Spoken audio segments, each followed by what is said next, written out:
All right, let's dive right in. We're going to be talking about the future of naval warfare, which, let me tell you, is getting a massive upgrade. The U.S. Navy is up against a whole new class of threats, and their response isn't just bigger missiles or thicker armor. No, we're talking about a complete revolution. Weapons that use lasers, lightning-fast projectiles, and hypervelocity rounds to totally rewrite the rules of engagement at sea. So here's our game plan. First, we'll get into why the Navy even needs these futuristic weapons. Then we're going to break down the three big technologies: the speed-of-light lasers, the incredibly powerful but tricky railgun, and the super versatile hypervelocity projectile. And finally, we'll tie it all together and see what this means for the future of naval power. You see, the whole problem really boils down to one thing: speed. The threats that ships have to deal with today are getting ridiculously fast. We're not just talking about a single missile anymore. Think swarms of intelligent drones or hypersonic weapons that can cross the horizon and be on top of a fleet in literally the blink of an eye. The traditional ways of defending a ship are just being stretched to their absolute breaking point. And that really gets to the heart of the matter, doesn't it? It's the big question that naval commanders are wrestling with right now. I mean, if you've got something screaming towards your ship at 5 times the speed of sound, or even faster, how do you even react? Your window to do anything shrinks from minutes down to mere seconds. So the solution can't just be an incremental improvement. You can't just build a slightly faster interceptor missile. You need a fundamental shift, a quantum leap in technology. You need to fight speed with ultimate speed. You need weapons that operate at the very edge of physics, at the speed of light, and with the raw kinetic punch of a lightning strike. Okay, so let's start with the one that's furthest along, and frankly, the most futuristic sounding: directed energy weapons. Yep, we're talking about high-powered lasers that can literally point and shoot at a target, hitting it instantly. Now, the definition here points to the real game changer. It's the power source. Think about it. A missile launcher has a fixed number of missiles in its magazine. When you're out, you're out. But a laser, it's plugged directly into the ship's power grid. So as long as that ship has fuel to run its generators, it has a nearly bottomless magazine of laser shots. And this is not just some sci-fi concept anymore. It's happening right now. Back in 2022, the HELIOS laser system was bolted onto the destroyer USS Preble. And guess what? It's already been out there successfully shooting down drones in tests. By 2026, we're going to see 8 destroyers fitted with the Odin system, which is designed to blind enemy sensors. And the Navy's not stopping there.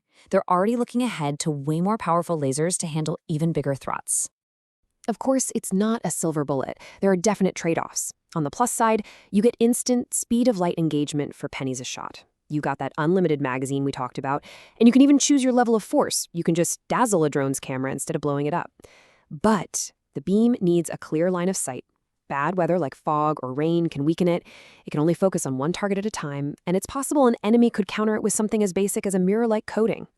Let's just stop and really think about this number for a second. Less than $1 per shot. Now, compare that to firing a single interceptor missile, which can cost $2, $3, maybe even $4 million. You can see right away how this tech doesn't just change tactics, it completely flips the entire economic model of naval defense on its head.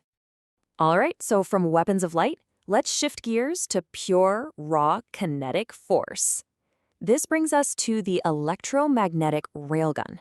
This thing is a weapon of absolutely incredible power, but it's also kind of a troubled genius, a project that has faced some enormous challenges. The idea behind it is just brilliant. Instead of using gunpowder or explosives, a railgun dumps a massive pulse of electricity into 2 parallel rails.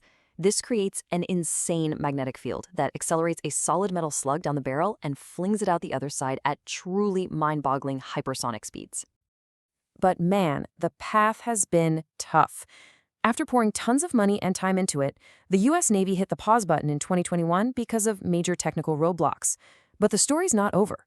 Japan, building on some of that U.S. research, actually tested its own shipboard railgun in 2023.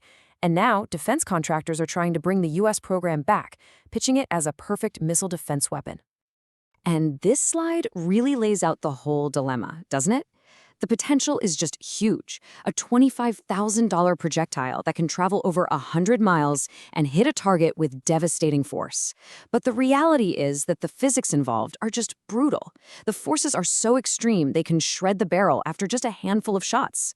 And the power it needs is so immense that only a couple of ships in the entire fleet could even handle it.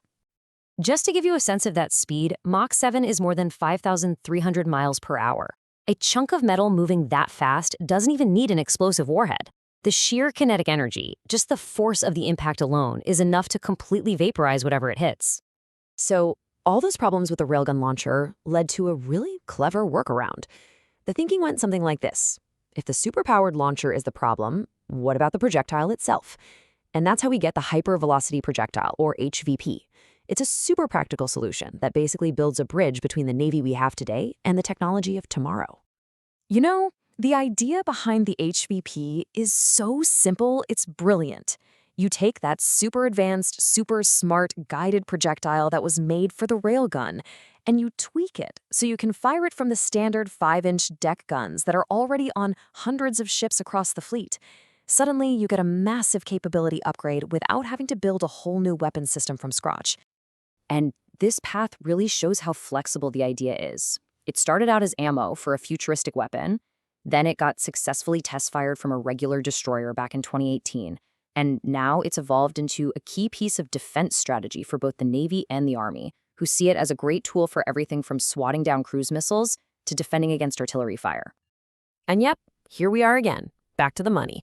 At about 85 grand a pop, an HEVP is obviously way more expensive than a dollar laser shot, but it is worlds cheaper than firing a multi-million-dollar interceptor missile to take out, say, a $100,000 drone. It lets the Navy use the right tool for the right threat, which saves those big, expensive missiles for only the most dangerous targets. So what does it all look like when you put these three pieces together? Well, you get a whole new way of thinking about naval defense. You get a layered system where lasers, hypervelocity projectiles, and maybe one day railguns all have their own unique complementary jobs. This chart really lays it all out nicely. You can see the distinct roles. The laser is your close-in bodyguard, taking out drones and small boats for pocket change. The HVP is the versatile middle linebacker, handling all kinds of air defense tasks. And the railgun, if it ever makes a comeback, is the long-range sniper, built for taking out high-end missiles or providing fire support from over the horizon. And if you follow the money, you see the strategy in action. Look at the budget priorities. There's a ton of funding being pushed into laser systems. That tells you they want to get these on ships fast.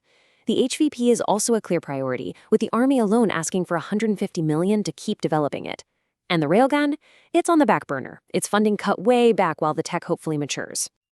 And if there was any doubt about the Navy's focus, this quote from the top officer, the Chief of Naval Operations, says everything you need to know.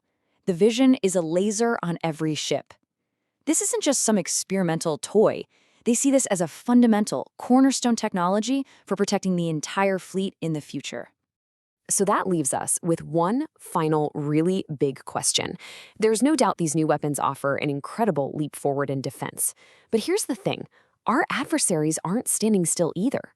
So, do these technologies guarantee that we stay on top? Or do they just kick off a brand new, even faster, and even more dangerous arms race? That is the multi-billion-dollar question for the next era of naval power.